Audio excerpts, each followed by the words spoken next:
For me, it'd be the fact that people be really depressed. People be really stressed out by their conditional beliefs. They be stressed out to live in their truth. That's why they wound up getting married to women, and then women want to go hate on the gays. But in all, it's because of their upbringing.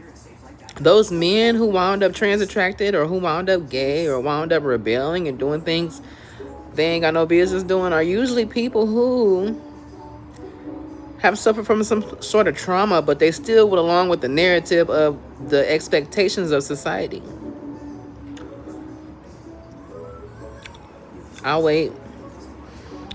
You can't tell me that I'm wrong. I meet these people all the time. These people have a hard time being honest with themselves because they don't know where to start. They realize that their whole life is a lie.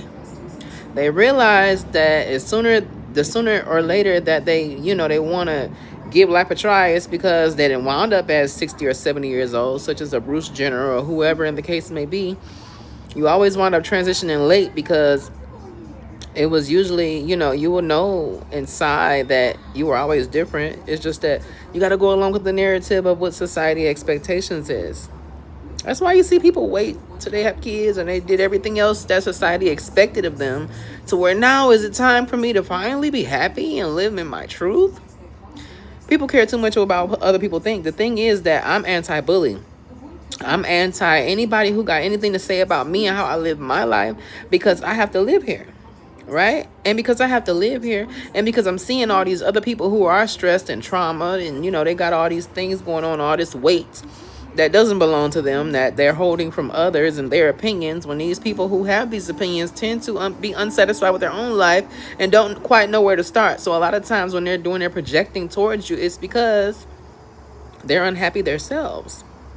And they know that if you do go decide to be a part of the happy crew, that it's just, they have a hard time accepting your happiness. That's why you see most mothers hating on their children today. You see most, people who appear that they supposed to have this connection, this bond, people are falling apart. We are in a spiritual warfare right now, and they want you to rely on the pastor. The pastor wants to talk about old recycled news. We all know about homosexuality. We all know about adultery. We all know about, the deadly sins, right? But nobody's talking about the pedophilia. Nobody's talking about the corruption that's going on. Nobody's talking about the things that we're all facing, because it's a lot of cowards out here who recycle information without hitting the shit where it needs to be hit, dealing with things accordingly.